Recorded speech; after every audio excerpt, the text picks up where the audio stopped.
Hong Kong. United States officials have torpedoed a Chinese state-backed group's plan to buy an American electronics company, signaling the Trump administration's continuing skepticism toward Chinese investment deals, particularly those that involve transferring technological know-how. Sarah, a Massachusetts-based provider of equipment for testing computer chips and circuit boards, said this week that it was withdrawing from its $580 million sale to an investment group backed by a Chinese government-controlled fund. The reason, according to Dave Taselli, Sarah's president and chief executive, was that the deal was not likely to be approved by the Committee on Foreign Investment in the United States, a multi-agency Washington panel that operates largely out of the public eye.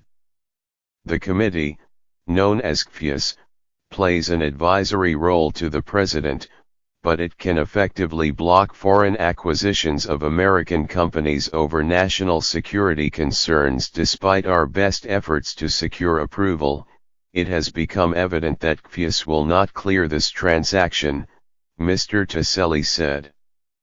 The deal would ultimately have been financed by the China Integrated Circuit Industry Investment Fund, a $21 billion fund that counts several Chinese state-run companies as investors. It was the latest in a string of Chinese acquisitions scotched by Washington officials.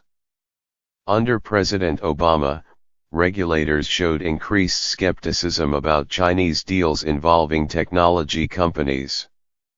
That trend has continued under President Trump, who has taken a tough line on China's trade and investment practices. Chinese deal makers may soon find it even harder to get investments and acquisitions through.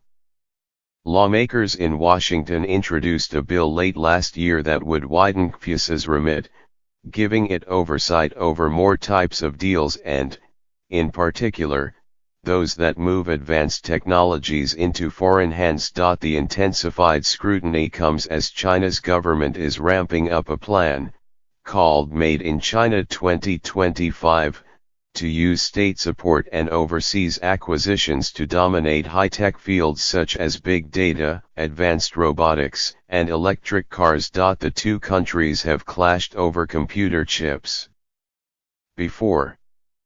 In September, the Trump administration blocked the $1.3 billion purchase of Lattice Semiconductor, an American chip manufacturer, by a Chinese-funded private equity firm. Tensions have also flared over technology deals that involve sensitive personal data.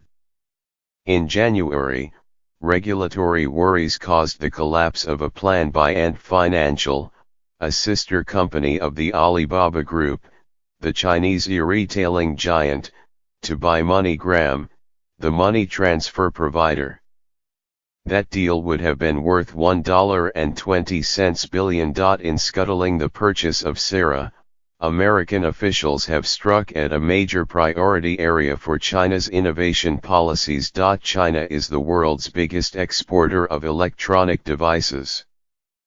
But to churn out all those smartphones, computers, and other equipment, it must still import most of the electronic brains inside them.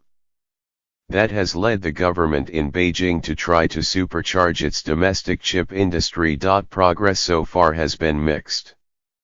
Despite government subsidies, the technologies at China's leading chip makers remain generations behind those at Intel, Samsung, and Taiwan Semiconductor Manufacturing Company. In the business of semiconductor assembling, packaging and testing, however, China has surged to become a world leader. Sarah designs and makes equipment to test chips, but it doesn't manufacture chips themselves.